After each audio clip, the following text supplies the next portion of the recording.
Hello, good morning sa lahat. It's 1 in the afternoon here.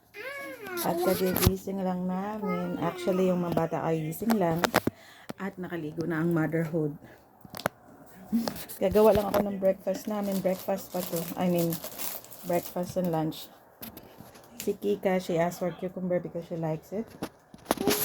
Kika, you like cucumber? Yeah? And then gagawa lang ako ng toast bread. Moment, mama. Moment, please. Ito lang yung araw-araw namin. Kasi nasa work si Dada at kami lang dito. So, we just start our day. Kung ano man yung ma-start namin. Magto-toast ako ng bread. And then I'll cut some cucumber and tomato for Tita. Ayan na. Wala po kaming real lunch or breakfast kasi tanghali na nagigising yung mga bata or afternoon. Pati ako. So, I'll just indulge with a coffee and bread. Pero pag minsan, pag gutom na gutom, kumakain na rin ako ng rice. Yeah? Ito na yung life namin. Busy ako dito sa dalawa. What is it?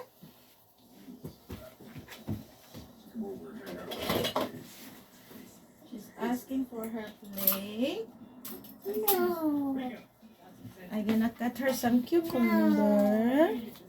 No. No, why no, Mama? No.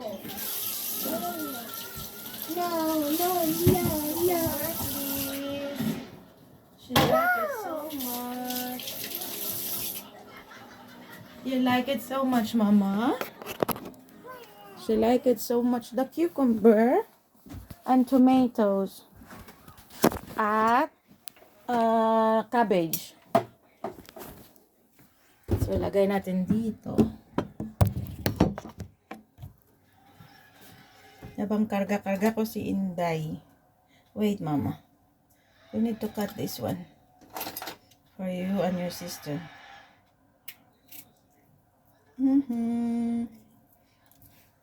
May hawak akong kutsilyo, but then dito rin yung niya ko.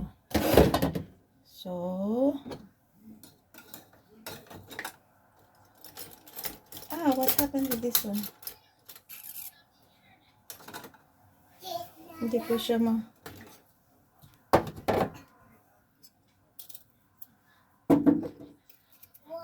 Be careful kasi my baby. Nia, don't touch. Meron akong kutsilyo. Hindi ko mahanap yung peeler. Yeah, Mama. Don't touch my knife, okay?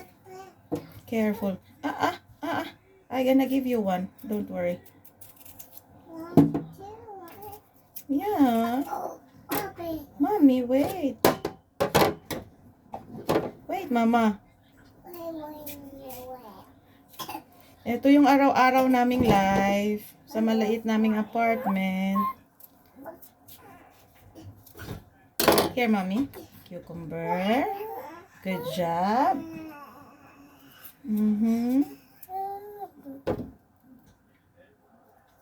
Tanghali na kami nagigising actually around the latest at 1 p.m. or di kaya the earliest is 11 a.m. 11 in the noon time. Pero pag may mga appointment kami, of course, nagigising kaming maaga. Pag may mga doctor's appointments, etc. Nafo-force kong gisingin yung mga bata. Late na rin naman kasi silang natutulog around 12 midnight or 1. So, 12 hours at most. Here, langga. Parang nasunog na yung aking... just right. And then, mag-start na kami.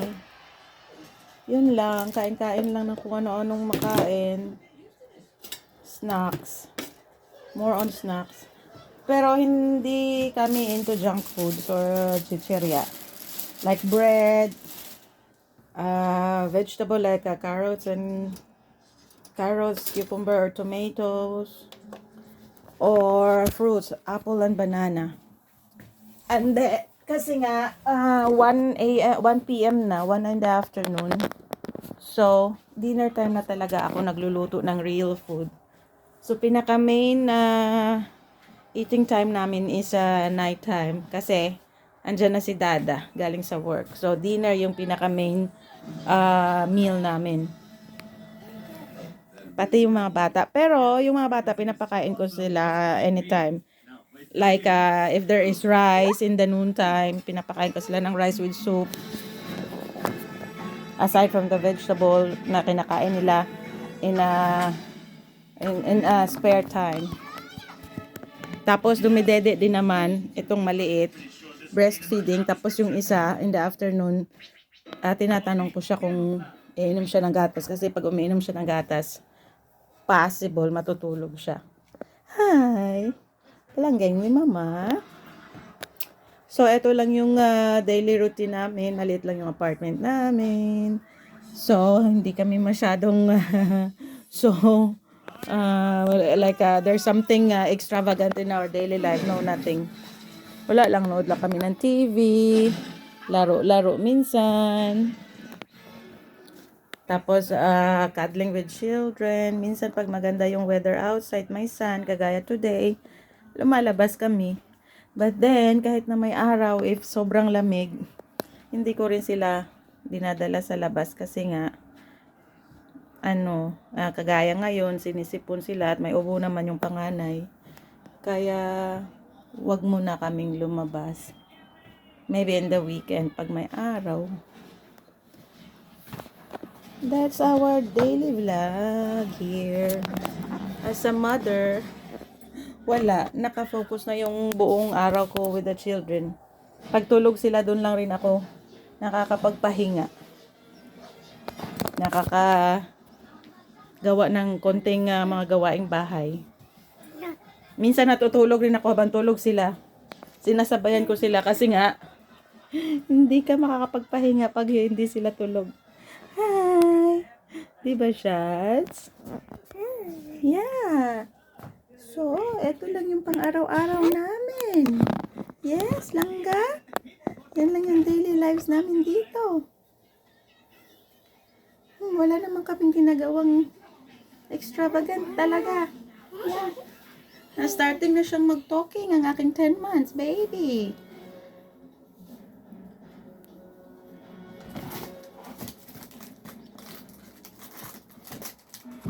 Ito kasi masarap lang siya kainin na ganyan-ganyan lang or lagyan mo ng butter and everything.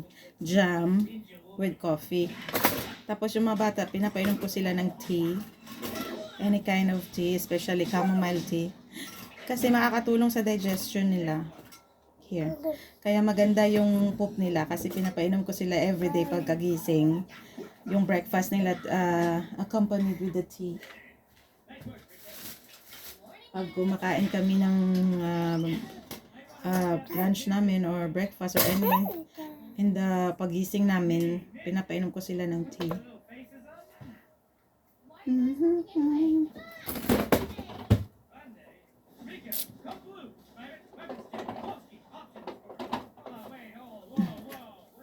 We have this our butter to put in the bread.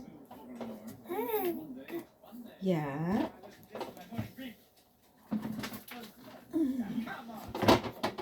Butter, I put in the bread. May jam din kami. Tapos yung ham. It's a pork ham or chicken. In Turkish, it's pork. Tapos, meron ding cheese. I love the cheese in yung sa yung pressed mo siya, melted cheese bread. So yan lang for this noon time. And a coffee for me. Toasted bread and a coffee.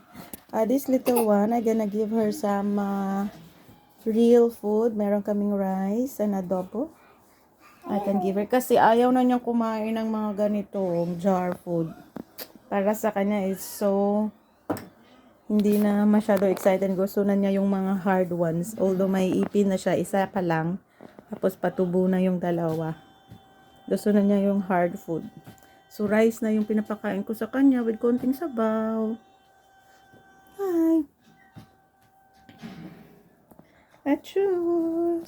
Later ulit. Bye.